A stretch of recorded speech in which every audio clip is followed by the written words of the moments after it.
أصبحي شمس الضحى وتركها صعب الورى مظهري علي ولي المرتضى عند كل مظهري علي ولي المرتضى عند كل صلى الله تعالى على خير خلقه والنبي الشهيد محمد وعلى آله وأصحابه وآل بيته أجمعين برحمتك يا أرحم الراحمين وحق لا إله إلا الله محمد رسول الله صلى الله تعالى عليه وسلم.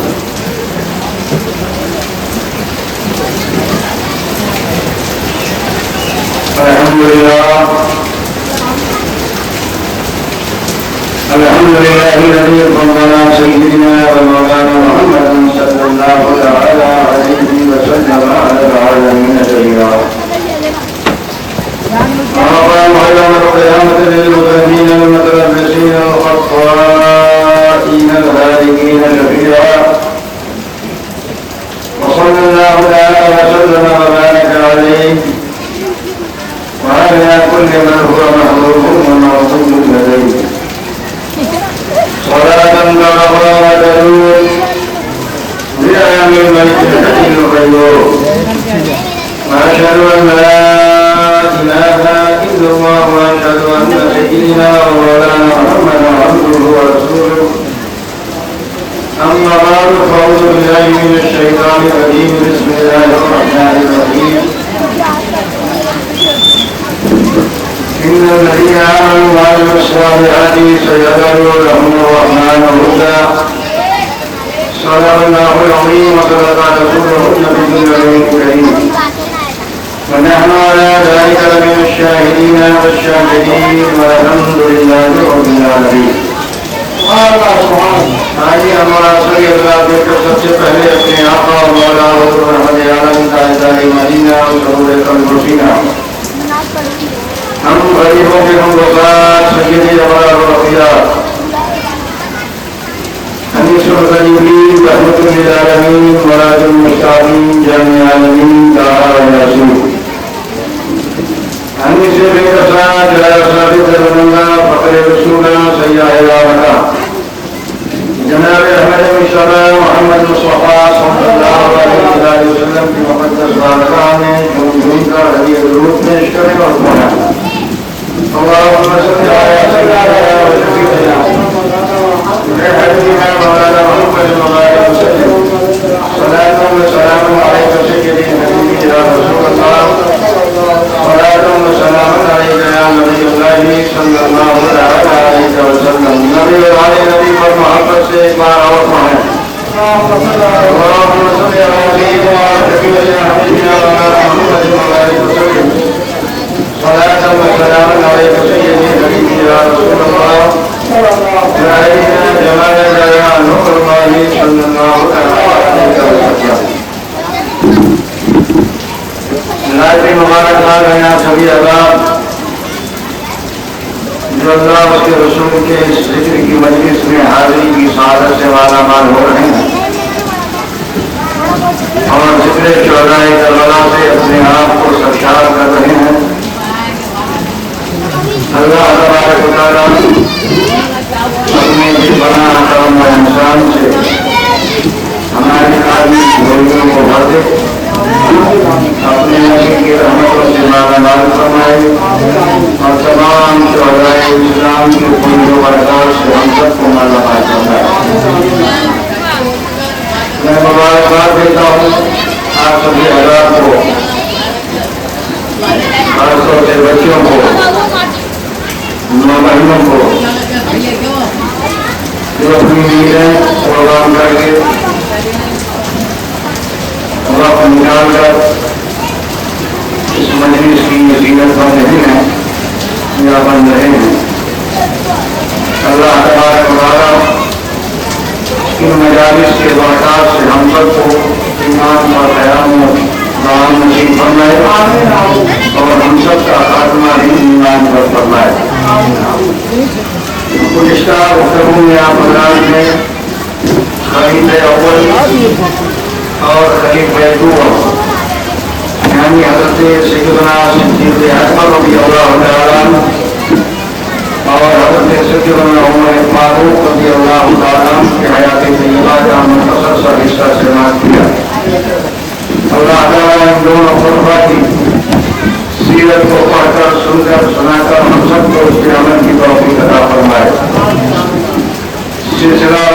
گفتگو کا آج جو حصہ ہے وہ تیسرے خلیفہ ہیں، جن کے بارے میں میں نے پہلے دن حدیث پڑھا تھا۔ اللہ کے رسول صلی اللہ علیہ وسلم کا ارشاد عالیشان، آقا ارشاد فرماتے ہیں نا مدینہ میں وَأَبُو بَكْرٍ أَسَاسُهَا وَعُمَرُ جِدَارُهَا وَعُثْمَانُ سَبَبُهَا۔ میں علم کا شہر ہوں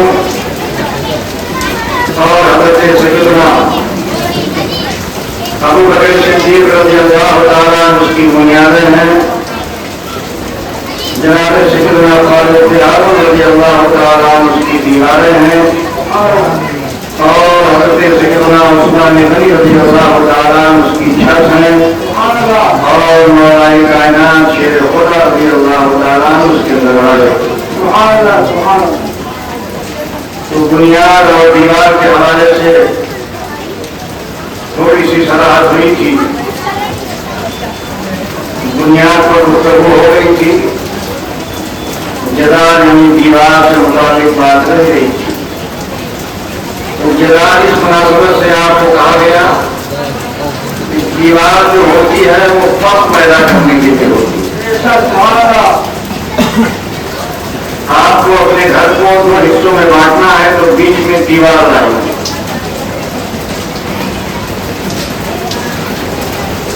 تو دیوار فرق پیدا کرنے والا ہوتا ہے،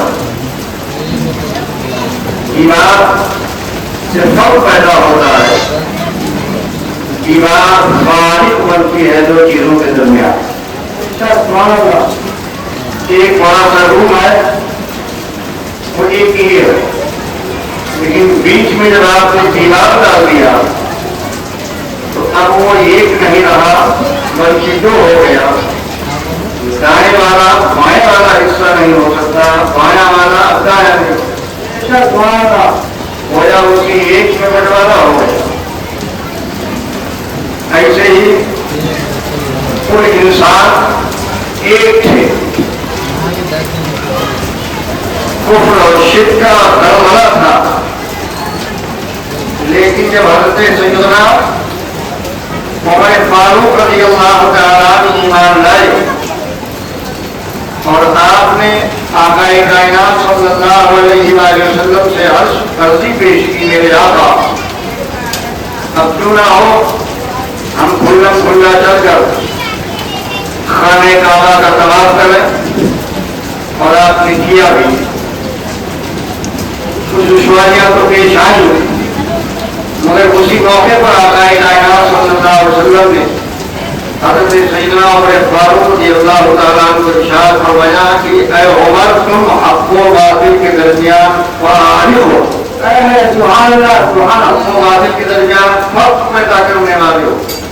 ابھی تک مسلمانوں کی مختصر سی جماعت تھی جو بالکل چھپی ہوئی تھی، لوگوں کی نگاہ میں نہ تھی، اور جو اسلام لائے بھی تھے اپنا اسلام چھپائے ہوئے تھے، لیکن آپ کے اسلام لانے کے بعد اور کھلا خانہ کعبہ کے طواف کرنے کی بنیاد پر آج اللہ نے حق و باطل کے درمیان فرق پیدا کر دیا ہے، اور تمہیں آج سے فاروق کا خطاب دیا جاتا ہے۔ تو اس مناسبت سے آقا کائنات صلی اللہ علیہ وسلم نے حضرت سیدنا صدیق اکبر کو جس طرح بنیاد قرار دیا، ایسے ہی حضرت عمر فاروق رضی اللہ تعالیٰ عنہ کو فاروق کے لقب سے مالا مال فرمایا کہ آپ فارق بین الحق والباطل، انت فارق بین الحق والباطل، اے فاروق تم فرق کرنے والے ہو حق و باطل کے درمیان۔ دیوار کیونکہ فرق پیدا کرتی ہے، آپ کے حیات پاکیزہ میں سے ایک پہلو یہ تھا کہ آپ کے کھلا طواف پر اللہ نے حق و باطل کے درمیان فرق پیدا کر دیا۔ اس مناسبت سے میرے آقا نے آپ کو جدار فرمایا۔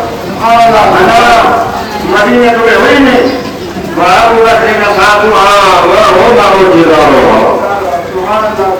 تیسرے نمبر پر حضرت سیدنا عثمان غنی رضی اللہ تعالیٰ نے، جن کو میرے آقا نے سبق کرا، سبق آج انہیں کے ذکر جمیل سے ہم سب کو سبق حاصل کرنا ہے، برکتیں حاصل کرنی ہے۔ خلیفہ شروع حضرت عثمان غنی رضی اللہ تعالیٰ عنہ جن کا لقب نوریل ہے، آقائے کائنات صلی اللہ علیہ وسلم نے چھت قرار دیا۔ اس کی وجہ اجازت ہے ضرور کرو آگے واقعی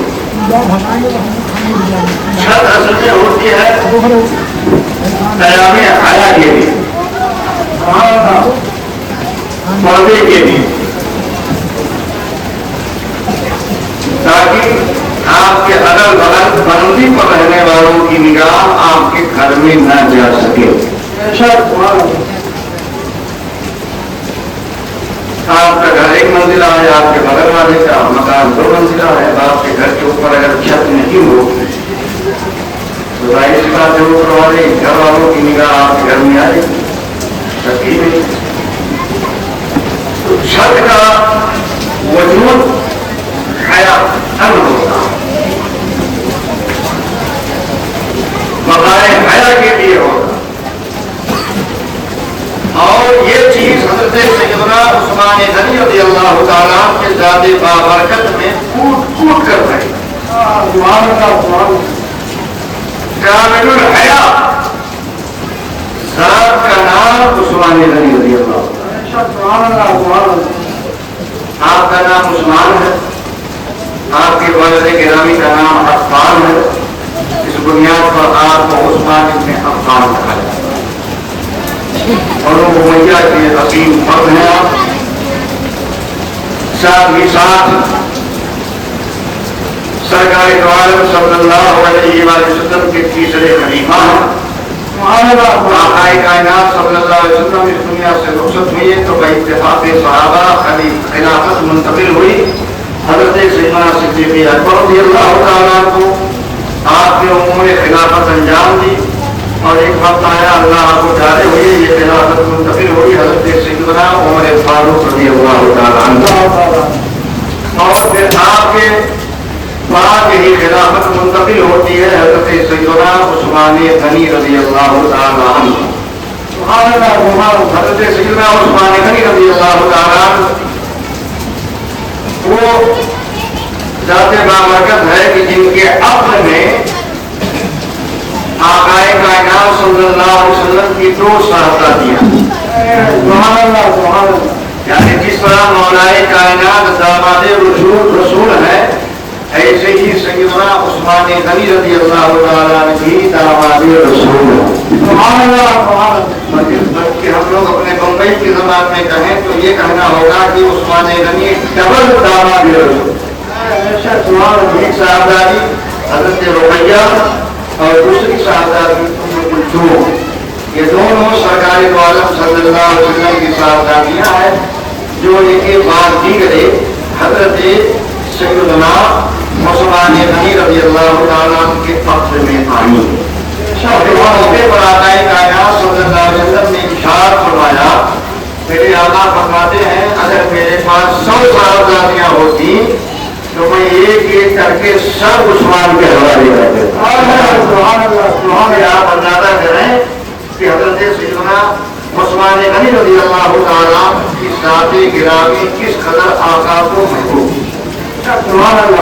محبوب نظر تھے، غیر درجہ عثمان غنی رضی اللہ تعالیٰ سے آپ کو محبت تھی۔ حضرت سیدنا عثمان غنی رضی اللہ تعالیٰ کو کسی مناسبت سے ذوالنورین کہا جاتا ہے۔ ذوالنورین 2 نور والے، ذوالنورین کا مطلب جو ہوتا ہے 2 نور والے، 2 نور والے کا معنی مراد کیا ہوگا؟ ایک نور حضرت رقیہ، دوسرا نور حضرت ام کلثوم، یہ 2 نور، اور یہ دونوں اپنے میں آئی حضرت عثمان غنی کے اس مناسبت سے آپ کو ذوالنورین کہا گیا۔ ذوالنورین 2 نور والے، سبحان اللہ۔ اہل حقیقت تو سرکار کی صاحبزادیوں سے جس کا رشتہ ہو جائے اس کو نور والا کہا جاتا ہے۔ تو میرے آقا کس قدر ہے نور کی بشر، نور کی بشر. ارے صاحبزادیاں جس کی رب میں آئے وہ بھی نور والا سبحان اللہ. تو نورین آپ کا خطاب ہے. حضرت عثمان غنی رضی اللہ تعالیٰ کامل الحیات، اسی لیے اللہ نے آپ کو چھت قرار دی. سبحان اللہ. واقعہ کیا ہے، تفصیل کیا ہے اس کے پیچھے؟ نبی کریم صلی اللہ علیہ وسلم ایک وقت اپنے حجرے پاک میں بیٹھے ہوئے، تو نبی کریم صلی اللہ علیہ وسلم کی لنگی مبارک کچھ اپنے حد سے اوپر اٹھی ہوئی تھی، یعنی پنڈلی شریف آپ کی دکھ رہی تھی. اس کو کچھ لوگوں نے رام پر محمول کیا ہے، وہ درست نہیں. نبی سے پہلے حرام کی توقع کی ہی نہیں جا سکتے. سمجھ آیا؟ کوئی آئے اور نبی کی ذات سے کوئی میرے حرام ہونا ہوا ہو ایسا تو یہ کہتے ہیں رام کھولی ہوئی ہے، وہ غلط ہے. رام نہیں بلکہ پنڈلی کھولی ہوئی تھی جو حیا کا حصہ ہے، مگر سطر میں داخل نہیں ہے. مسئلہ آپ سن رہے پھر آگے بڑھتا ہوں.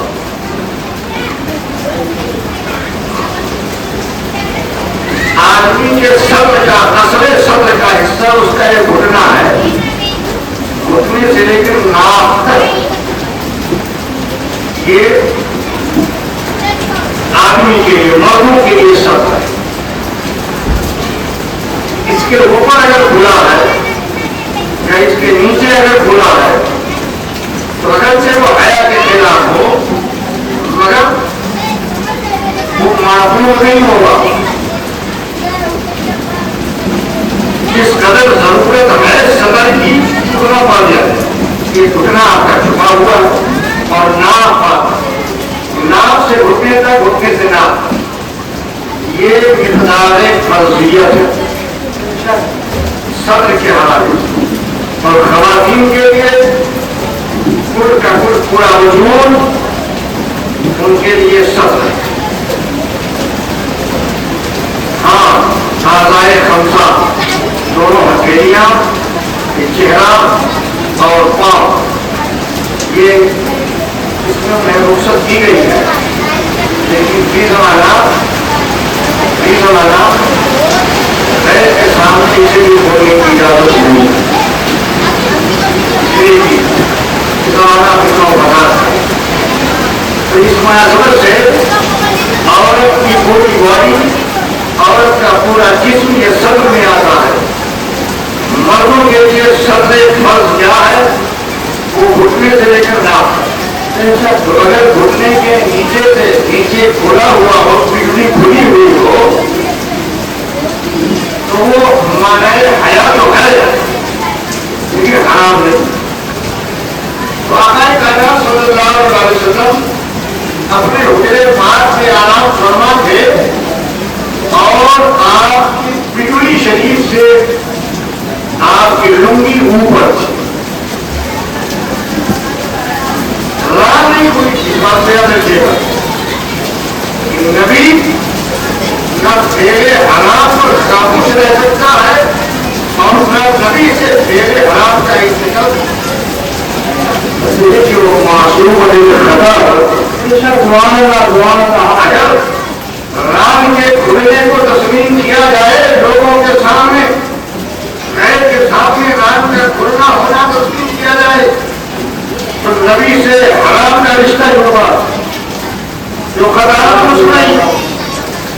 تو آقا کائنات صلی اللہ علیہ وسلم صدیق اکبر کے سامنے، اپنے فاروق کے سامنے رام کھول کر بیٹھے. یہ تصور ہی غلط ہے، یہ غلط ہے.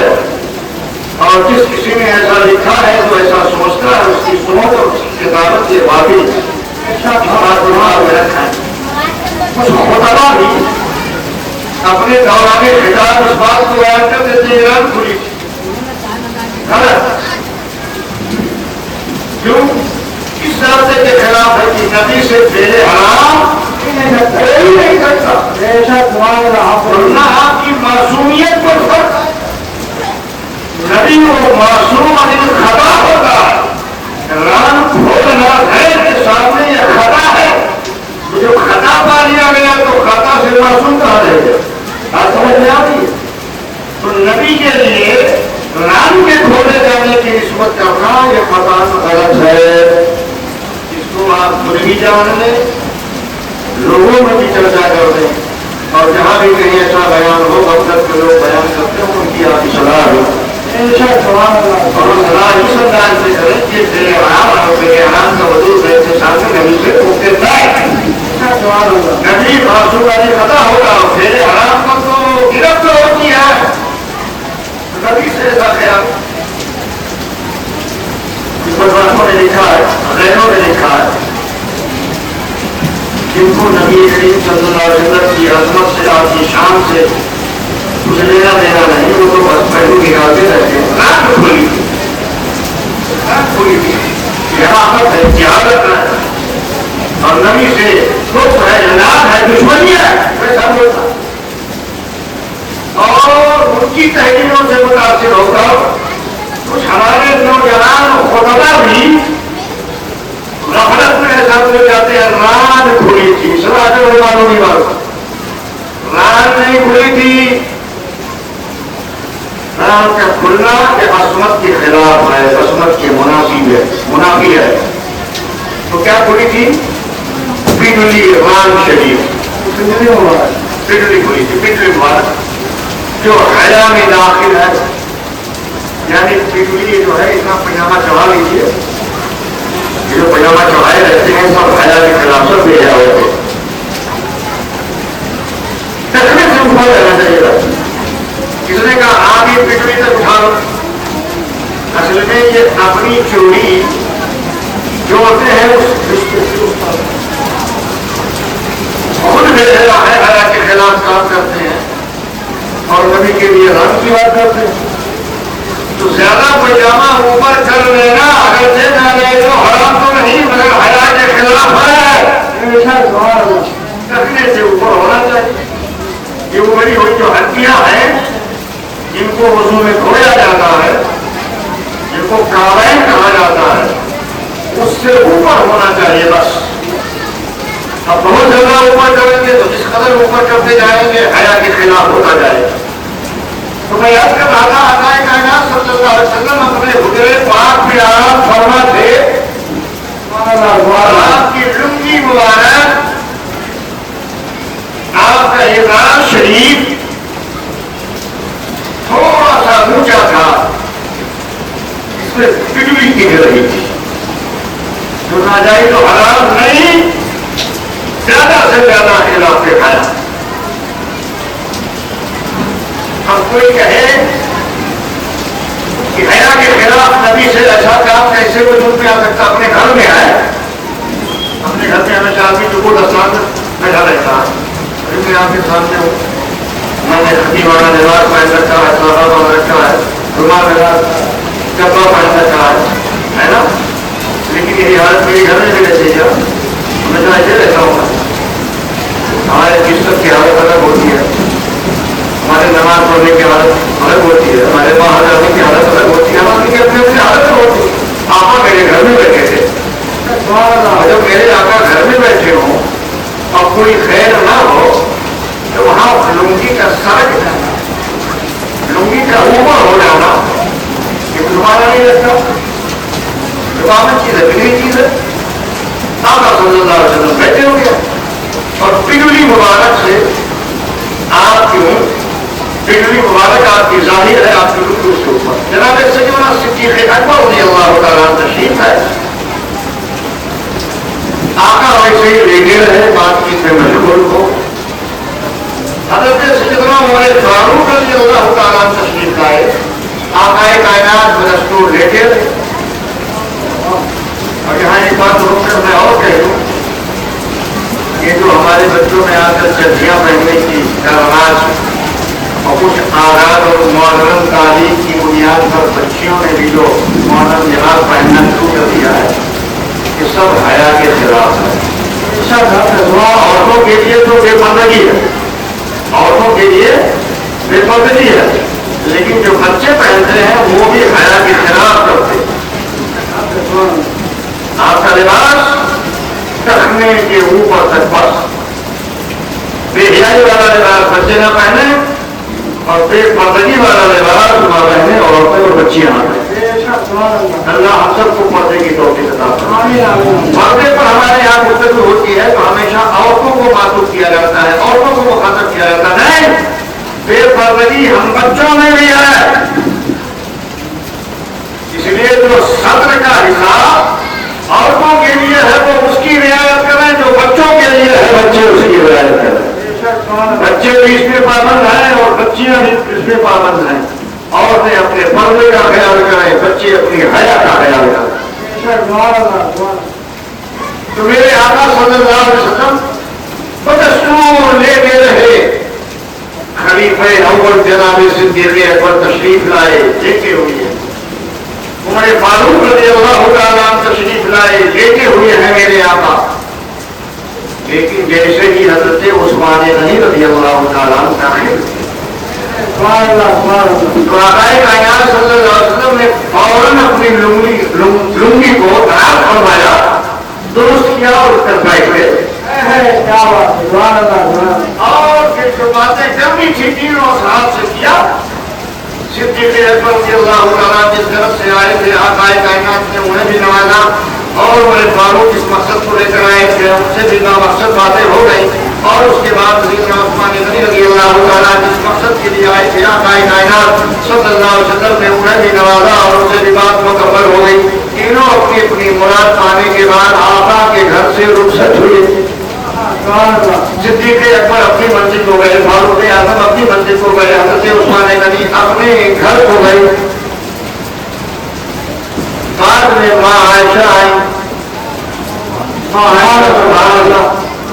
حضرت عائشہ صدیقہ سبحان اللہ سبحان اللہ ام المؤمنین سرکار کی چہیتی بیوی، زمانے میں شاید کسی بیوی نے اپنے شوہر کی تعریف کی ہو، مگر یہ ماں عائشہ کا صدقہ ہے۔ ماں عائشہ فرماتی ہے میرے آقا صلی اللہ علیہ وسلم کے تعلق سے، سنیں گے شعر؟ سنا دیتا ہوں، سن لیجیے۔ ماں عائشہ فرماتی ہے للآفاق شمس لنا شمس وللآفاق شمس۔ ماں عائشہ فرماتی ہے لنا شمس وللآفاق شمس فشمسنا خیر من شمس السماء۔ عائشہ کیا فرماتی ہے؟ فرماتی ہے لوگوں سنو، زمانے کے پاس ایک سورج ہے، زمانے کے پاس ایک سورج ہے جو پچھم پورب سے نکلتا ہے، پچھم پہ ڈوب جاتا ہے، عالم کو منور کرتا ہے، روشن کرتا ہے۔ اور فرماتی ہے یہ زمانے کا سورج ہے، وہ میرے پاس بھی ایک سورج ہے۔ یہ جو زمانے کا سورج ہے، جو آفاق کا سورج ہے، جو عالم کا سورج ہے، یہ مشرق سے شروع ہو کر مغرب میں غروب ہو جاتا ہے، عالم کو منور کرتا ہے، عالم کو جگمگاتا ہے، روشنی پیدا کرتا ہے۔ لیکن میرا جو سورج ہے، میرے پاس ایک سورج ہے، بڑے آفاق شمس، میرے پاس بھی ایک سورج ہے، زمانے کے پاس بھی ایک سورج ہے، مگر جب دونوں کا تقابل کرو گے، میزان میں لاؤ گے تو عائشہ فرماتی ہے وہ شمس شمس السماء، لیکن میرا سورج زمانے کے سورج سے کہیں زیادہ بڑھتا ہے۔ پھر حضرت ماں عائشہ فرماتی ہے فإن الشمس تطلع بعد فجر، اس سورج کا حال یہ ہے کہ بعد فجر طلوع ہوتا، بعد فجر طلوع ہوتا ہے، فجر ہو جانے کے بعد طلوع ہوتا ہے، روشنی ہو جانے کے بعد طلوع ہوتا ہے، بعد فجر طلوع ہوتا ہے۔ ان الشمس تطلع بعد فجر، یہ زمانے کا جو سورج ہے یہ صبح میں طلوع ہوتا ہے، لیکن میرے سورج کا حال یہ ہے وشمسنا طالع بعد العشاء، میرا سورج اشارات طلوع ہوا کرتا ہے۔ اور اس کے بعد سورج طلوع ہوا اور عالم کو منور کیا تو کیا کیا؟ میرے سورج کا حال یہ ہے کہ وہ اشارات طلوع ہوتا ہے اور حجرہ عائشہ کو منور کرتا ہے۔ اور قرآن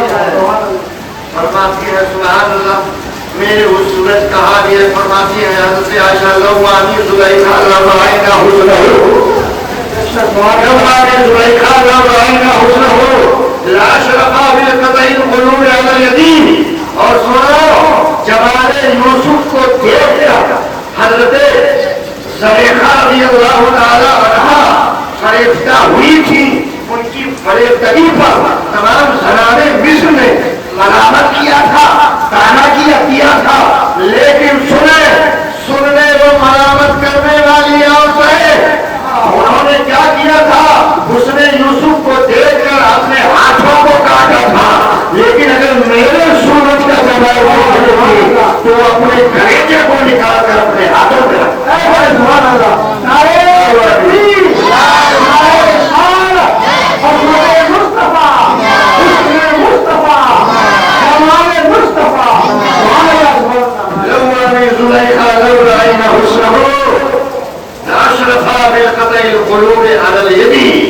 یہ زلیخا کو ملامت کرنے والی خواتین اگر میرے نبی کے جمال کو دیکھ لیتی تو جمال یوسف پر صرف انگلیاں کبھی تھی, ہاتھیوں کو نکال کر ہاتھ بھر دیتے. ہماری ماں عائشہ ہے, ماں عائشہ پوچھ بیٹھتی ہے آقا کائنات سے, اے میرے آقا میں نے کچھ ہاتھ دیکھا ہے, میں نے آج بھی محسوس کیا ہے, میں نے آج کچھ اپنے گھر میں الگ منظر دیکھا ہے. کیا بات ہے عائشہ, تم نے کیا دیکھا ہے؟ غور کرتی توجہ دیتی تھی. اسی لیے تو مصطفیٰ نے انہیں اپنے آخر میں لیا تھا تاکہ حالات دیکھ کر دوسروں میں باتیں, تاکہ اسلام پھیلے, میرا کردار پھیلے, میری باتیں آگے بڑھیں, وہ روایت کریں. تو ماں عائشہ صدیقہ رضی اللہ تعالیٰ عنہا جو مفتی چار ملت ہے, میں کہہ چکا ہوں, آنا حضرت بچہ فرماتے ہیں شبہ دعویٰ کا شہر اشتہار مفتی چار ملت پہ لاکھوں سلام. میرے آقا حضرت سرکار نے حضرت عائشہ کی شان میں آثار کرے ہیں, سلام پیش کیا ہے. تو ماں عائشہ کہتی ہے آقا میں نے آج کچھ ایسا دیکھا ہے جو اس سے پہلے نہیں دیکھا تھا. اے عائشہ تم نے کیا دیکھا؟ عرض کرتی ہیں آقا جب میرے باپ حضرت سیدنا صدیق اکبر رضی اللہ تعالیٰ نے حجرے میں داخلہ کیا تو میں نے دیکھا آپ دستور لے کے رہے, آپ کا اظہار پاک, آپ کی لنگی شریف, آپ کے پنڈلی سے ہٹی رہی مگر آپ لیتے رہے, انہوں سے گفتگو میں مصروف ہو گئے. کچھ عرصہ گزرا, اس کے بعد حضرت سیدنا عمر فاروق رضی اللہ تعالیٰ کی آمد ہوئی. میں نے دیکھا اس وقت بھی آپ کا دستور لے رہے اور آپ کا اظہار آپ کی پنڈلی سے اوپر رہا. اے میرے آقا, لیکن جب حضرت عثمان تشریف لائے, خلیفہ سومن تشریف لائے, تو میں نے دیکھا کہ آپ اٹھ کر بیٹھ گئے اور آپ نے اپنا اظہار سیدھا کر لیا. کیا بات ہے؟ تو میرے آقا کا فرمان سنو. میرے آقا صلی اللہ علیہ وسلم ارشاد فرماتے ہیں اما لا استحی منہ, کیا میں اس ذات سے حیا نہ کروں ذات سے ملائکہ حیا کیا کرتے ہیں. حیائے عثمانی کا یہ عالم تھا کہ ان سے فرشتے حیا کرتے تھے, فرشتے بھی ان سے حیا کرتے ہیں.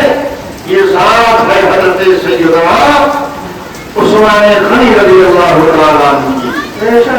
حیا کے لیے پردہ چاہیے, چھت چاہیے, چھت نہ ہو تو بے حیائی ہوگی.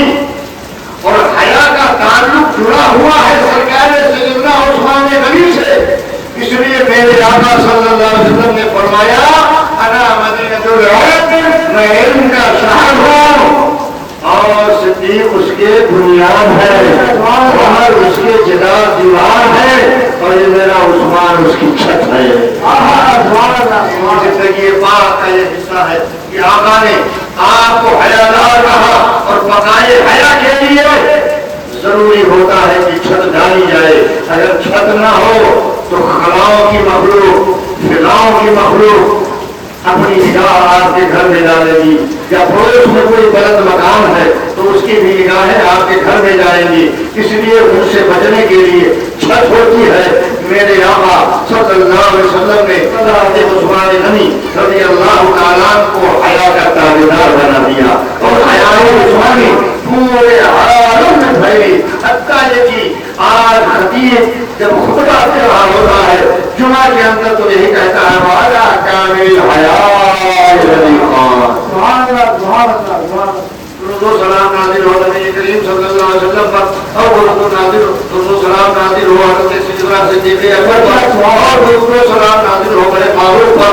اور پھر خطیب کہتا ہے درود و سلام نازل ہو علی کامل الوجہ علی کامل الحیا، کامل حیا پر، یعنی حضرت سیدنا عثمان غنی رضی اللہ عنہ.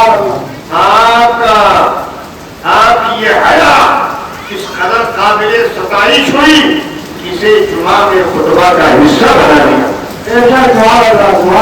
حیائے عثمانی اتنی اہم تحریر کہ خطیب کے لیے خطبے میں حصہ بنا دیا گیا. ہر خطیب پڑھتا ہے، چاہے خطبہ نظریہ پڑھا جائے، چاہے خطبہ علمی پڑھا جائے، چاہے خطبہ نعیمی پڑھا جائے. الحمدللہ فقیر تینوں خطبے پڑھتا ہے جنہوں نے تو خطبہ علمی میں بھی اللہ کامل الحیا والیقان ہے، خطبہ نعیمیہ میں بھی اللہ کامل الحیا والیقان ہے، اور اسی طرح سے خطبہ نظریہ میں بھی اللہ کامل الحیا والیقان ہے. ہم پڑھتے تو ہیں، سنتے بھی ہیں، مگر ان چیزوں پر ہماری توجہ نہیں. غور کیا کرو، سمجھا کرو. تو کامل الحیا صاحب کا نام عثمان غنی رضی اللہ عنہ. اچھا، عثمان کے ساتھ غنی بھی لگا ہوا ہے. تو مانا اللہ تعالیٰ نے مالداری آپ کے حصے میں رکھی تھی. بے پناہ دولت سے اللہ تعالیٰ نے آپ کو مالدار بنایا. آپ کا سامان تجارت کہاں کہاں جاتا تھا، حتیٰ کہ ملک شام سے بھی تجارتی قافلہ آپ کا آنا جاتا ہے. غائب درجہ اعلیٰ درجے کے تاجر تھے، تجارت آپ کا پیشہ تھا. اور جس قدر اللہ تعالیٰ نے آپ کو نوازا تھا اس سے بڑھ کر آپ سخی تھے. صاحب مال ہونے کے ساتھ ساتھ آپ کی سخاوت بھی سارے سخاوتوں میں اعلیٰ اور اعلیٰ بلند و بالا. کائنات جناب محمد رسول اللہ صلی اللہ علیہ وسلم نے اسی جنگ عسرت کے موقع پر آغاز کیا، مال لاؤ. ہر کوئی اپنے اپنے طور پر اپنے گھر کا مال لے کر آیا، بارگاہ مصطفیٰ میں پیش کیا. لیکن حضرت عثمان کو قربان جائے. حضرت عثمان غنی رضی اللہ تعالیٰ اپنے گھر میں گئے، مصطفیٰ کا ارشاد سنا، اور سننے کے بعد گھر میں گئے اور اپنی آستین میں سونے کے سکے بھر دیے. جیب میں نہیں، آستین. اور عرب لوگ کتنا خوشحالہ چوڑا جوبہ پہنا کرتے تھے، اندازہ کرایا. آستین میں بھر دیا. جیب میں لانا چاہیے، چھوڑے میں لانا چاہیے، بجرے میں لانا چاہیے، لیکن نہیں. مصطفیٰ کا فرمان ہے، مصطفیٰ کا فرمان ہے. آستین میں بھر دیا. دونوں آستین میں سونے کے سکے ڈال دیا، سرفیاں ڈال. اور جب کھلانے کے بعد بارگاہ مصطفیٰ صلی اللہ علیہ وسلم نے پیش کر دیا سونے کے سکے آستین میں بھر بھر کر. ایک کنواں تھا، آج اس کو پیرے عثمان کا نام دیا جاتا ہے. مدینہ شریف میں جو لوگ جاتے ہیں انہیں زیارت نصیب ہوتی ہے. اور ایک پیرے روما بھی تھا، اسے بھی حضرت سیدنا عثمان غنی رضی اللہ تعالیٰ نے خرید کر آزاد کیا تھا. تو یہودیوں کی طرف سے اہل اسلام کو تکلیف ہوتی تھی پانی بھرنے اڑنے کے حوالے سے. دیکھا کہ وہ لوگ بھرتے ہیں، ہم لوگوں کو بھرنے ہی نہیں دیتے. تو حضرت سیدنا عثمان غنی نے پہلے آدھا کنواں خریدا اور مسلمانوں کے لیے وقف کر دیا. پھر اس کے بعد میں دیکھا گیا کہ پھر بھی اختلاف کسی نہ کسی نوعیت سے باقی رہ گیا ہے. تو آپ نے پورا کنواں خرید لیا اور خریدنے کے بعد اسے تمام خلق خدا کے لیے وقف فرمایا.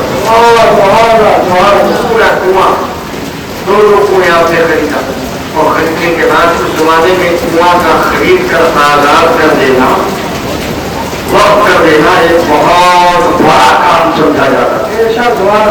آج تو ہم اور آپ یہاں کنواں کھدوا لے کوئی چلا لے پانی نکل آتا ہے، مگر عرب میں اس وقت سہارا تھا، سہارائے عرب کہا جاتا ہے نا، تو وہاں پانی کا نام و نشان نہیں، کہیں کہیں پانی نکلتا تھا، اور جہاں پانی نکل جائے قسمت، جہاں پانی نکل جائے قسمتوں پہ بڑی مشکل سے کنواں کھودا جاتا تھا، اور وہ پہاڑی زمین تھی، ہمارے ریتیلی زمین پہاڑی زمین تھی، مکہ شریف میں بھی اور مدینہ شریف میں بھی، بلکہ مکہ شریف میں تو اور زیادہ پہاڑیاں ہیں بمقابلے مدینہ پاک کے۔ تو آقا کائنات صلی اللہ علیہ وسلم جب تشریف لے مدینہ شریف میں تو وہاں پانی کی دقت محسوس ہوئی، یہ کنویں ہی اس کا انتظار کرتے تھے، اور کنواں بہت قیمتی سمجھا جاتا، اور کنواں کھدانے والا یا کھدوانے کے لیے اسباب مہیا کرنے والا بہت بڑا کام والا سمجھا جاتا تھا۔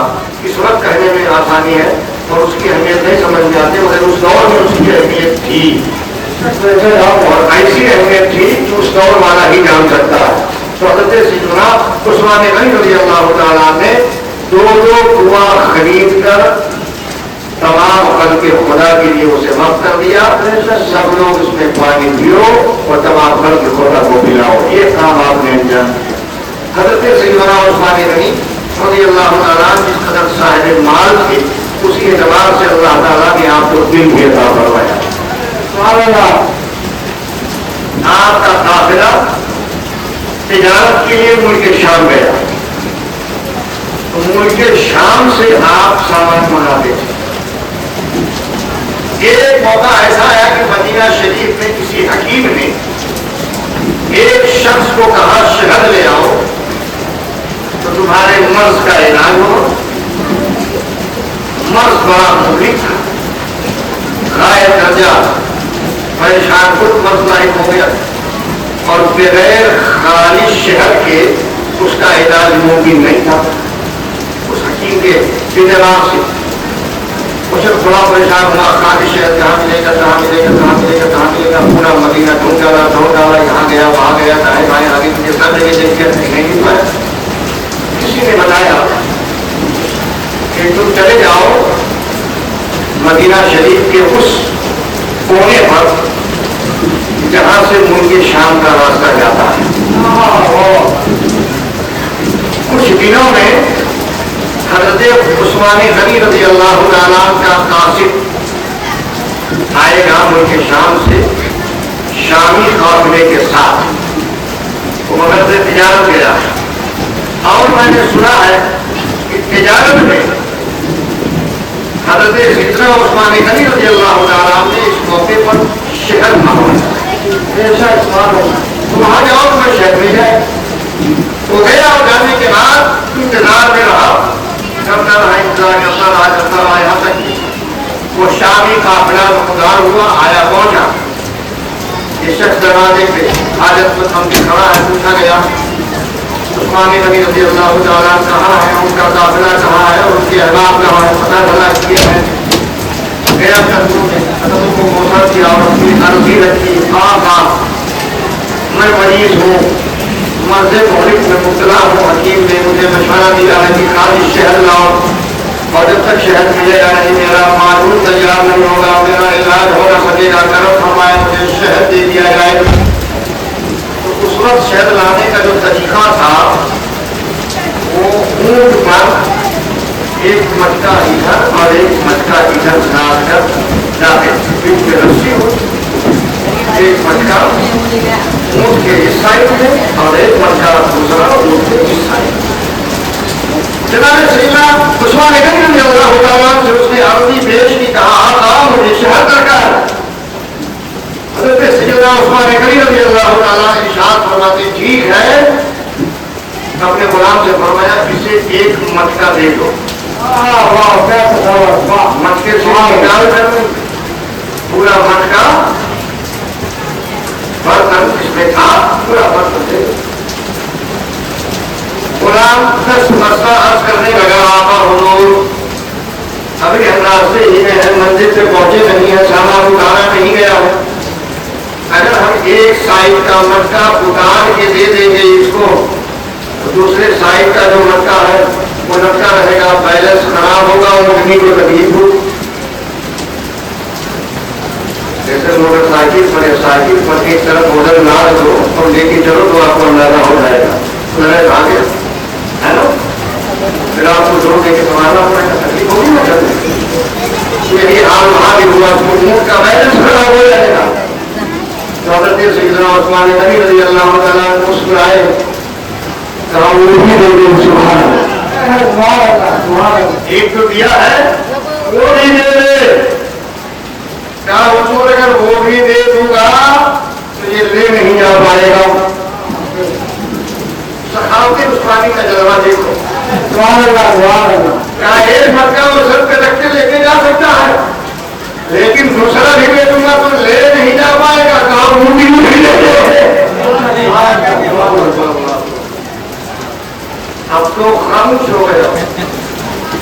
اونٹنی بھی گئی، 2 بچے شہر بھی گئے. بعد میں کسی نے پوچھا کہ اس کے بعد پھر کیوں نہیں سوال کیا؟ تو غلام کہتا ہے کہ میں اس لیے نہیں بولا، مجھے پھر لاحق ہوا کہ کہیں آقا یہ نہ کہتے کہ تو بھی مجھے ساتھ چلا جائے.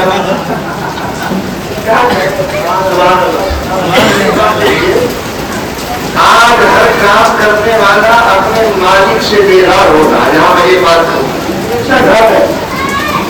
ہر بات ہے اپنے ماحول سے بیدار رہتا ہے.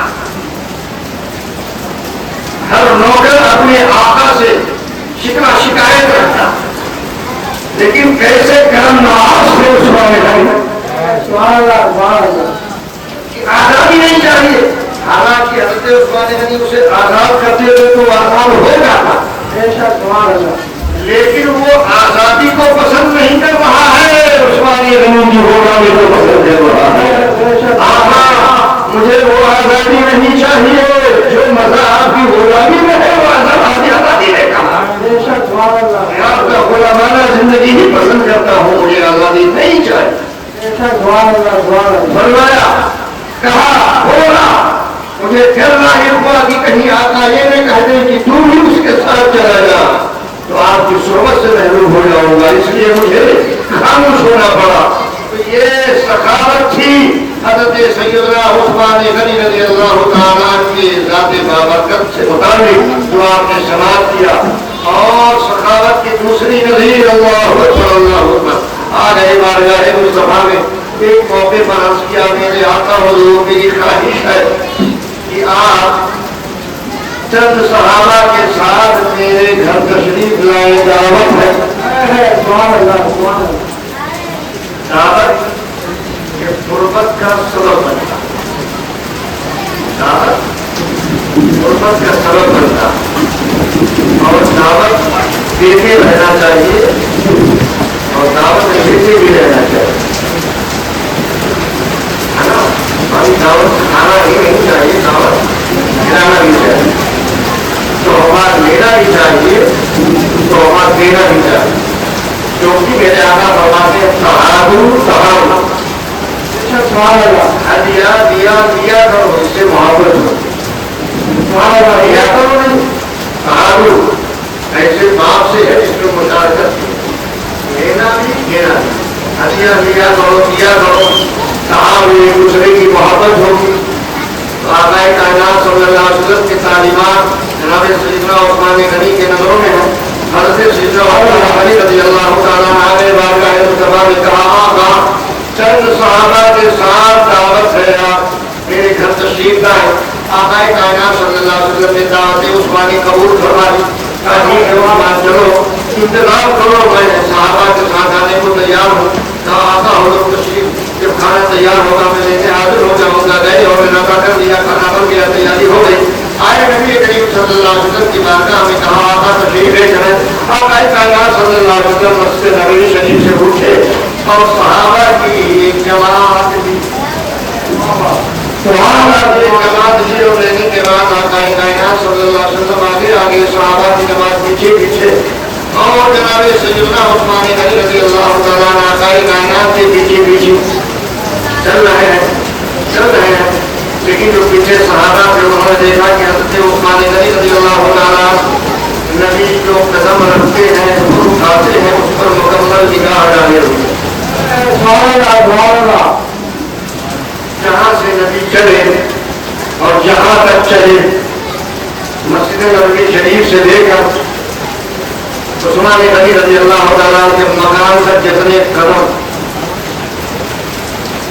کہاں پر عثمان غنی قدم جو مسجد نبوی شریف میں گئے ہیں دیکھا ہے مدینہ شریف گئے ہیں تو بالکل قبلہ ہی کے سمت روڈ پہ مسجد عثمان غنی کی جسے اس وقت ہوگی حکومت سے تو ہوگی میں تو ہدایتوں میں جب حاضر ہوا تو الحمدللہ وہ مسجد تھی اور اس مسجد میں درس جاری تھا اور اس میں نماز بھی پڑھی بڑی سونی ہی خطیب سوچتی ہی مدرس وہاں درس دے رہا تھا ایک حدیث ہے مسلم شریف ہمارا دسنا ہی بات ہے سجدہ وہاں نماز کا پڑھا تھا زیارت مقصود بھی دیکھا کہ ایک سعودی محدث وہاں تعلیم دے رہا ہے چند بچے بیٹھے ہوئے ہیں مسلم شریف کا درس تو اس میں ایک حدیث آئی الوقت جاؤ جماعت آئی تو عربی گرامر کے اعتبار سے الوقت کا لفظ یہ واحد ہے اور جاؤ کا صیغہ جمع اور الوقت مبتدا بنے گی جاؤ خبر بنے گی تو مبتدا خبر میں مطابقت جیسے یہاں واحد ہے وہاں جمع تو اس نے سوال کیا تھا اپنے شاگردوں سے اور پوچھا کہ الوقت واحد وجاؤ جمع المناسبہ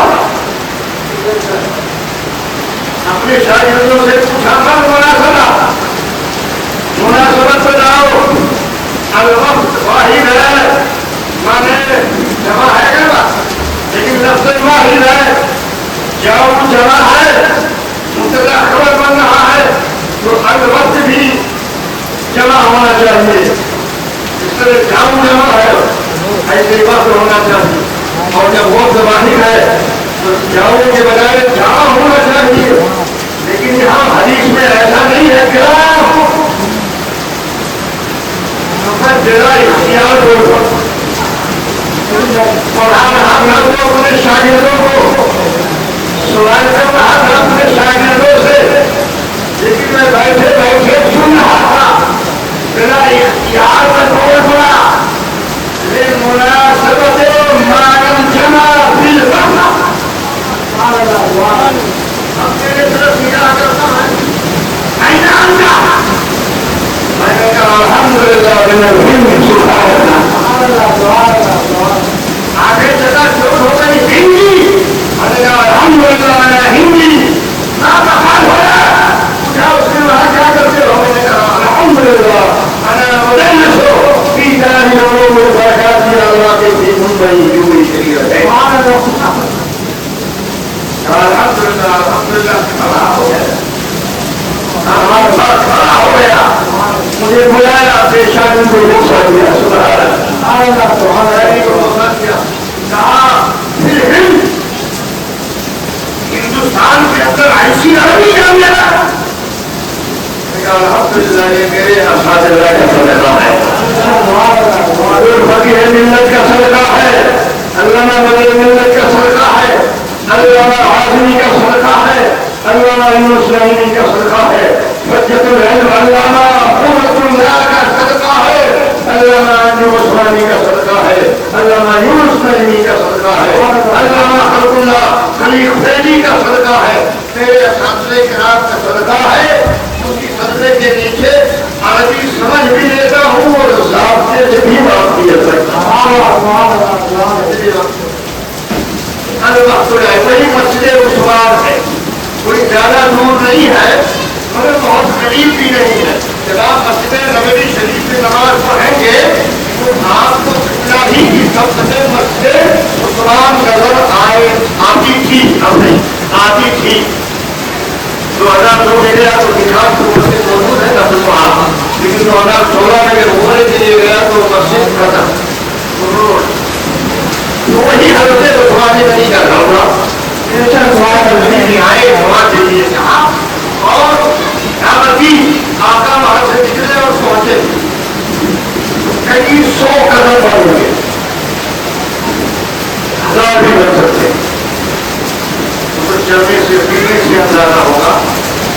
اگر اس وقت یہ روایت میرے ذہن میں ہوتی تو میں ختم کر کے گن دیتا، مگر اس وقت ذہن میں نہیں آیا، میں گن لیتا تاکہ بیانات میں موقع ملے تو میں بیان کر سکوں کتنے قدم. لیکن میں اتنا اندازہ کرتا ہوں کہ سینکڑے کام ہو جائیں گے اور 1000 کی گنتی تو آئی ہے لگ بھگ. اگر 1000 سے اوپر نہ صحیح، 1000 قدم سے اوپر نہ صحیح تو 1000 کے لگ بھگ تو آ ہی جائے گا. کتنا ہوگا فاصلہ؟ اب آپ کتنے جائیں گے تو آپ کو پتہ ہی نہیں چلے گا کہاں کی مسجد. لیکن اس وقت جو میرا میرے ذہن میں نقشہ ہے، اس نقشے کے مطابق میں اندازہ پیش کر رہا ہوں، تخمینہ لگا رہا ہوں کہ 1000 قدم تو بچے ہوں. تو آقا یہاں سے اٹھے، صدیق حضرت سیدنا عثمان غنی ساتھ میں ہے، صحابہ ساتھ میں، مصطفیٰ چل رہے ہیں، قدم اٹھاتے ہیں رکھتے ہیں، اٹھاتے ہیں رکھتے ہیں، اٹھاتے ہیں رکھتے ہیں. حضرت عثمان غنی پیچھے سے قدم مصطفیٰ گر رہے ہیں، قدم مصطفیٰ گر رہے ہیں. گئے سیدنا عثمان غنی رضی اللہ تعالیٰ کے یہاں سے ضیافت ہوئی، صحابہ نے پیٹ بھر کے کھانا تناول کیا، میرے آقا نے بھی تناول کیا. ایک صحابی نے پوچھ لیا ہے عثمان، آج تمہارے عمل سے ہم نے ایک عمل ایسا دیکھا ہے جو اس سے پہلے کبھی نہیں دیکھا. ہم نے دیکھا ہے کہ جب آقا کائنات اپنے حجرے سے اٹھے اور تمہارے گھر کے لیے روانہ ہوئے تو تم پیچھے پیچھے چل رہے تھے، مصطفیٰ کے قدموں کو گن رہے تھے. تمہاری یہاں نظر نہیں تھی، قدم مصطفیٰ دیکھی، مصطفیٰ کے قدم اٹھتے وہ بھی نگاہ میں، مصطفیٰ قدم رکھتے وہ بھی نگاہ میں، مصطفیٰ قدم اٹھاتے وہ بھی نگاہ میں. آخر قدم اٹھنے اور رکھنے کو کیوں دیکھ رہے تھے؟ کہاں میں دیکھ نہیں رہا تھا، میں گن رہا تھا. کیوں گن رہے تھے؟ گننے کی وجہ کیا تھی؟ کہا آج عثمان نے فیصلہ کیا ہے، آج عثمان نے فیصلہ کیا ہے کہ میرے گھر کائنات کا تاجدار آ رہا ہے، کائنات کا دولہا آ رہا ہے، مکی مدنی سلمان آ رہا ہے، عثمان کے گھر آ رہا ہے. تو جتنے قدم نبی کے حجرے سے میرے گھر تک پڑیں گے، ہر قدم پر میں نے ایک غلام آزاد کرنے کا فیصلہ کیا. یہ ہے سخاوت عثمانی، یہ ہے جناب سیدنا عثمان غنی رضی اللہ تعالیٰ عنہ سخاوت کہ مصطفیٰ آگے ہے گھر. سبحان اللہ، مصطفیٰ آگے ہے گھر. لٹا دو نبی کے نام پر، سخاوت نبی کے نام پہ لٹاؤ. یہ بیچارے غلام ہے، کسی نے خریدا تھا اور لایا تھا اپنا کام کاج کے لیے، مجھے ضرورت پیش آئی، میں نے بھی خریدا ہے، میں نے بھی اپنا غلام بنایا ہے. لیکن مصطفیٰ کے آمد کے صدقے، مصطفیٰ کے آمد کے صدقے آج میں انہیں آزادی دے رہا ہوں.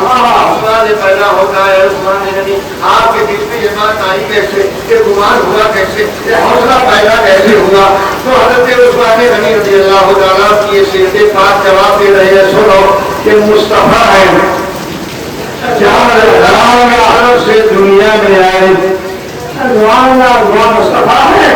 جب اللہ کی طرف سے یہ دنیا میں آئے تو اللہ نے پوری دنیا کو آزاد کروایا، کفر سے آزاد کر دیا، شرک سے آزاد کر دیا، چھوٹے بڑے کے فرق سے آزاد کر دیا، اور جماعتوں کا فرق مٹا دیا، قبیلوں کا فرق مٹا دیا، گورے کالے کا فرق مٹا دیا، اونچ نیچ کا خاتمہ کر دیا. نبی آئے تو عالم کا کھولا، اسی سنت پر چلتے ہوئے عثمان نے فیصلہ کیا ہے کہ نبی کے قدموں کے صدقے آج جب میرے گھر آ رہے ہیں تو میں غلام کو آزاد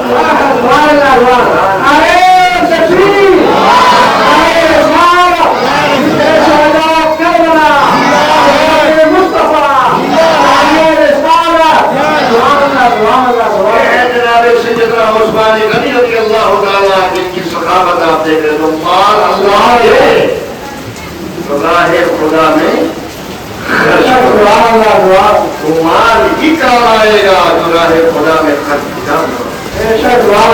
کھا لیا ختم ہو گیا، جو پہن لیا وہ پرانا ہو گیا، جو راہ خدا میں دیا ہے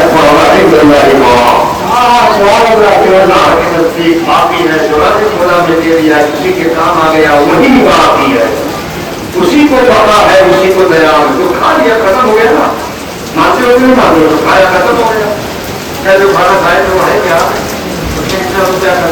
خرچ ہوا روپیہ ہے کیا، کھایا ختم ہو گیا نا، جو کپڑا پچھلے سال پہنے تھے یہ سال ہے کیا، نیا ختم ہو گیا، پچھلی عید والا کو سال پہلے آتا عید والا کو پرانا ہو جاتا پڑ جاتا نکال دیتے، تو جو کھایا ختم ہو جاتا اسے کہا کہ وہاں خرچوں میری یوز میں آیا کام میں آیا بادل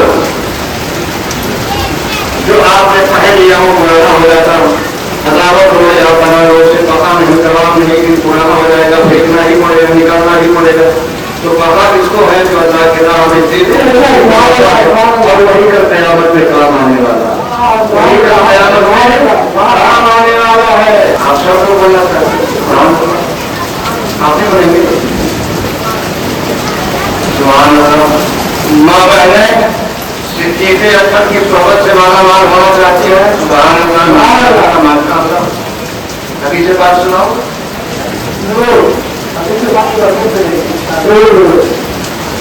میرا مزاج سمجھے کہا نہیں میں نے نہتے کے لیے چندہ کیا نہیں، حضرت کا حکم والا نے دکان آپ کے سامنے پیش کی، ماشاءاللہ آپ لوگوں نے مزاج رکھی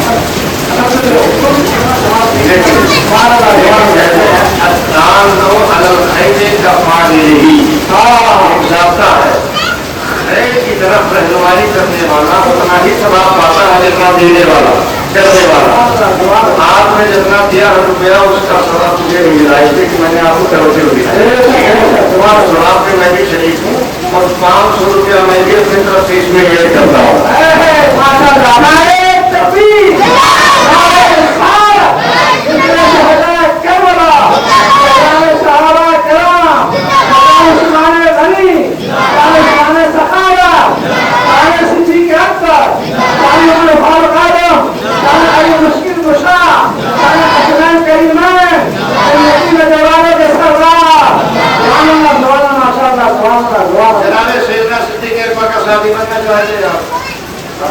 بات کو ہوگا ترجمہ کروں گا آپ خود سمجھ جائیے گا، مجھے کچھ کہنا نہ پڑے۔ ابو بکر صدیق رضی اللہ تعالیٰ عنہ سے ایک روایت ہے، میں اس روایت کی مضمونی دے دوں آپ کو۔ اسی روایت کو علامہ راضی کی بارگاہ میں جب پیش کیا گیا تو حضرت علامہ راضی فرماتے ہیں فَبْهِدَا رَقْمُهُ إِلَى الصِّدِّيقِ يَحْمِلِ الْعَمَلُ۔ ابھی حدیث نہیں سنا رہا، حدیث کی پوزیشن بتا رہا ہوں۔ یہ حدیث علامہ راضی کی بارگاہ میں جب پیش کی گئی تو علامہ راضی رحمۃ اللہ تعالیٰ علیہ فرماتے ہیں فَبْهِدَا رَقْمُهُ إِلَى الصِّدِّيقِ يَحْمِلِ الْعَمَلُ۔ جب اس حدیث کی سند صدیق اکبر ہے عمل کے لیے کافی ہے، عمل کے لیے کافی ہے، یعنی اس حدیث پر مزید کوئی اور توجہ نہ دی جائے، بس صدیق اکبر کی نسبت دیکھی جائے اور یہ بھی کافی ہے۔ بل اذا رفعه الى الصدیق فیکفی العمل۔ وہ حدیث کیا ہے؟ جناب سیدنا صدیق اکبر رضی اللہ تعالیٰ عنہ ارشاد فرماتے ہیں سبحان اللہ، آقا نے ارشاد فرمایا من انفق درہما مولد نبی صلی اللہ علیہ وسلم، کس آدمی نے نبی کریم صلی اللہ علیہ وسلم کے میلاد کے موقع پر 1 روپیہ خرچ کیا، من انفق درہما، جس نے 1 روپیہ خرچ کیا، 1 روپیہ درہم، 1 درہم، من انفق درہما۔ اس زمانے میں درہم چلتا تھا چاندی کا سکہ، ہمارے یہاں تو روپیہ چلتا ہے تھا، لیکن جو اپنے آپ ہم لوگ 1 روپیہ کہتے ہیں ایسے وہ لوگ بھی 1 روپے کو 1 درہم کہتے تھے۔ فرق یہ ہے یہاں چاندی کا نہیں ہوتا، وہاں چاندی کا ہوتا تھا، تو پھر ہم چاندی کے سکوں کو کہتے ہیں، اشرفی سونے کے سکوں کو کہتے ہیں، اس زمانے میں یہی چلتا تھا۔ تو فرماتے ہیں جناب صدیق اکبر من انفق درہما عند آخرۃ المولد، مولد نبی صلی اللہ علیہ وسلم، جس آدمی نے 1 روپیہ نبی کے میلاد کے نام پہ خرچ کیا، سبحان اللہ سبحان اللہ، فرماتے ہیں کانا معیا فی الجنہ،